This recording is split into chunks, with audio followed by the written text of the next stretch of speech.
नमस्कार मित्रांनो, आता या भागामध्ये आपण पाहणार आहोत रेषाखंडांची एकरूपता. तर इथे पुस्तकात दिल्याप्रमाणे एक आयताकृती कागद घ्या, कागदाच्या समोरासमोरील बाजू जुळवा, ते तंतोतंत जुळतात हे अनुभवा. समजा आयताकृती कागदाचा तुकडा घेतला आणि त्याच्या समोरासमोरील बाजू जोडल्या तर त्या तंतोतंत जुळतात. म्हणजेच काय, ते रेषाखंड जे आहेत ते एकरूप आहेत. एकरूप रेषाखंड कसे लिहितात, तर एकरूपतेचं हे चिन्ह आहे, हे एकरूपतेचं चिन्ह आहे, ह्याला म्हणतात एकरूप. आता जर रेषाखंड ए बी आणि पी क्यू हे एकरूप असतील तर कसे लिहितात? रेषाखंड ए बी एकरूप रेषाखंड पी क्यू, रेषाखंड ए बी एकरूप रेषाखंड पी क्यू, अशा प्रकारे लिहितात. त्याच्यावरून आपल्याला काय समजते? जर दिलेल्या रेषाखंडांची लांबी समान असेल तर ते रेषाखंड एकरूप असतात. जर दिलेल्या रेषाखंडांची लांबी म्हणजे आता ए बी बरोबर 4 सेंटीमीटर असेल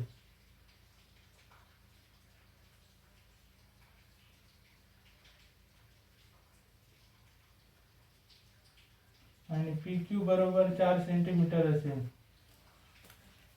ए बी बरोबर 4 सेंटीमीटर असेल आणि पी क्यू बरोबर 4 सेंटीमीटर असेल तर ए बी एकरूप पी क्यू, दोन्हीची लांबी समान आहे, ए बीची आणि पी क्यूची, तर त्यांना एकरूप रेषाखंड असे म्हणतात.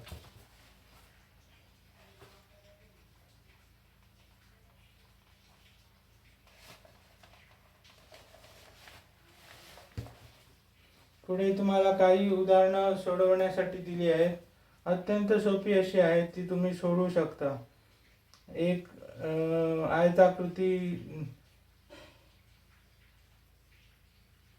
आकृती दिली आहे, त्या आकृतीमध्ये तुम्हाला एकरूप रेषाखंड शोधायचे आहेत. त्याच्यानंतर कोनांची एकरूपता.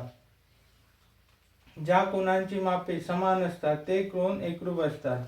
म्हणजे ज्या कोनांची मापे समान दिलेली असतात ते कोन एकरूप असतात.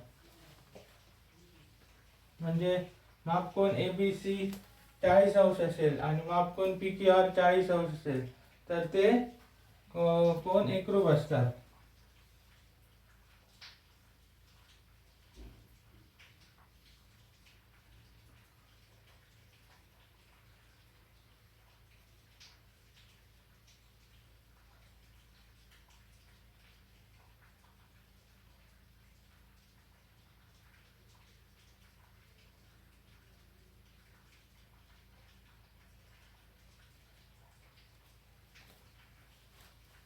आता या ठिकाणी मापकोन ए बी सी आणि मापकोन पी क्यू आर हे काय आहे, 40-40 अंशाचे आहेत. म्हणजे ते एकरूप आहेत. ते लिहिताना कसे लिहितात एकरूप आहेत ते? तर असे, मापकोन ए बी सी एकरूप मापकोन पी क्यू आर, लिहिताना असे लिहितात, मापकोन ए बी सी एकरूप मापकोन पी क्यू आर. यावरून आपल्याला असे समजते, ज्या कोनांची मापे समान असतात ते कोन एकरूप असतात. पुढे काय दिलं आहे? वर्तुळांची एकरूपता. ज्या वर्तुळांची त्रिज्या समान असतात ती वर्तुळे एकरूप असतात. आपण आपल्याला त्रिज्या वगैरे मागील इयत्तेमध्ये आपण शिकलो आहोत, त्रिज्या, व्यास.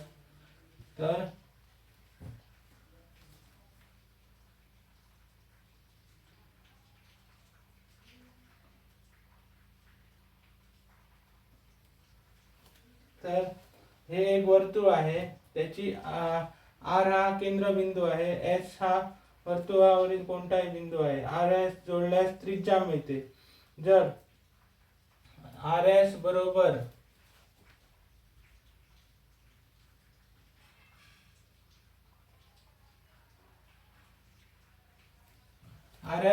पी क्यू असेल, म्हणजेच काय, आर एस ही त्रिज्या आहे, पी क्यू ही त्रिज्या आहे, आर एस बरोबर पी क्यू असेल, दोन्ही त्रिज्या समान असतील तर ती वर्तुळे एकरूप असतात. ज्या वर्तुळांच्या त्रिज्या एकरूप असतात त्या वर्तुळांना एकरूप वर्तुळे असे म्हणतात.